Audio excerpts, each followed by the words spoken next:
La Russie fait face à une crise majeure aujourd'hui. La panique gagne ses citoyens qui ressentent un terrible déjà-vu avec Tchernobyl.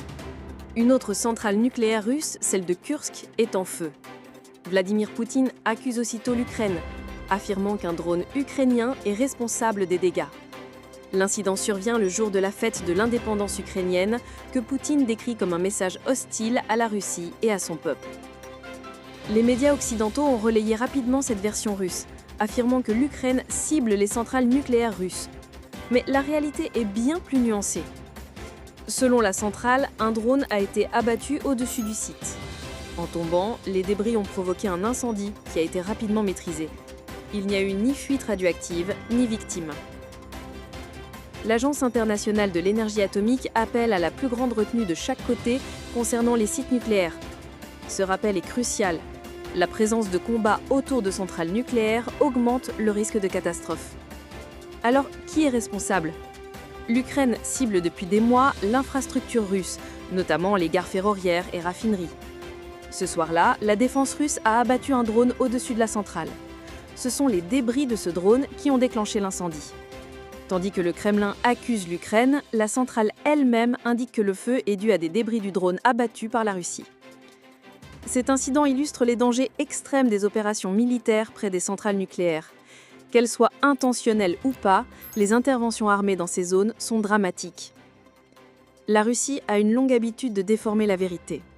Dans une récente interview, le ministre russe des Affaires étrangères Lavrov a refusé de reconnaître clairement l'invasion russe.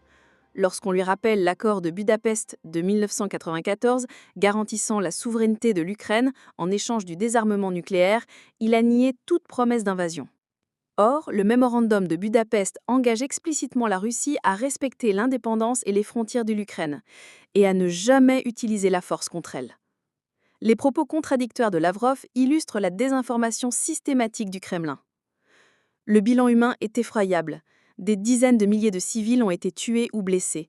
Hôpitaux, écoles, églises et maternités sont visés. L'armée russe ne rate pas sa cible. Elle terrorise délibérément la population ukrainienne, y compris les enfants. Poutine ne se contente pas des 4 régions de l'Est. L'avancée vers Kiev au début du conflit révèle des ambitions territoriales bien plus vastes. Mais la résistance ukrainienne limite pour l'instant les gains russes.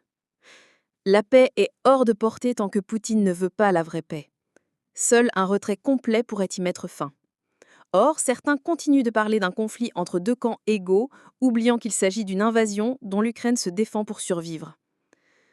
Cette situation exige une grande vigilance internationale et un refus des récits simplistes. La vérité est cruciale quand des risques nucléaires et des vies humaines sont en jeu. L'incendie de Kursk nous le rappelle cruellement. Les centrales nucléaires et armes doivent rester hors des conflits.